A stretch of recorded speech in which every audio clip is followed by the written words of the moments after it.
რესპუბლიკური პარტიის ერთ-ერთი ლიდერი დავით ბერძენიშვილი დღეს სამცხე ჯავახეთის მოსახლეობას შეხვდა. იგი ადიგენის მუნიციპალიტეტის შემდეგ ახალციხეს ესტუმრა და მერობისა და უბნის მაჟორიტარობის კანდიდატებთან ერთად ვარძიის ქუჩის მოსახლეობას გაესაუბრა. როგორც რესპუბლიკური პარტიის ლიდერმა ჟურნალისტებთან განაცხადა, რეგიონში მათ კარგი კანდიდატები ჰყავთ წარდგენილი და არჩევნებში დიდი უპირატესობით გამარჯვების იმედიც აქვთ. დავით ბერძენიშვილმა დღესვე ვარძიის ქუჩის მაცხოვრებლებს მაჟორიტარობის კანდიდატი თამარ გოგოლაძე წარუდგინა. კანდიდატი ამბობს, რომ ქუჩაზე პრობლემები ბევრია, რომელსაც დეტალურად გაეცნობა და არჩევნებში გამარჯვების შემთხვევაში მათ მოგვარებაზე იზრუნებს. მისივე თქმით, ადგილობრივებისათვის ძირითად პრობლემას ამორტიზებული შიდა გზები წარმოადგენს. დავით ბერძენიშვილი ხვალ ასპინძის მოსახლეობას შეხვდება. ახლა ჩვენ პოლიტიკურად დალხინებულები ვართ.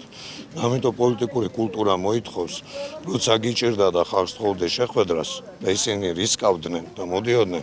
ახლა როცა პოლიტიკურად გვილხინს, არ უნდა დავამადლოთ ჩვენი აზრების მიწოდება, რას ვაპირებთ, როგორ ვაპირებთ. ჩვენ მოვიგებთ ამ არჩევნებს. არის ძალიან რთული და ესეთი პრობლემები, რომლის გადაჭრაც აბსოლუტურად შესაძლებელია. შიგნით ჩიხში არის საშინელება, ამის წინ შევედი და სხვათა შორის მითხრეს, რომ პირველად თქვენ მოხვედით თუ არ მოსულაო არავინო. ჩვენ ეზო არის მოუწესრიგებელი. წვიმების დროს წყალი დგება და ბავშვები ვერ გამოდიან სათამაშოდ. ეს ერთი.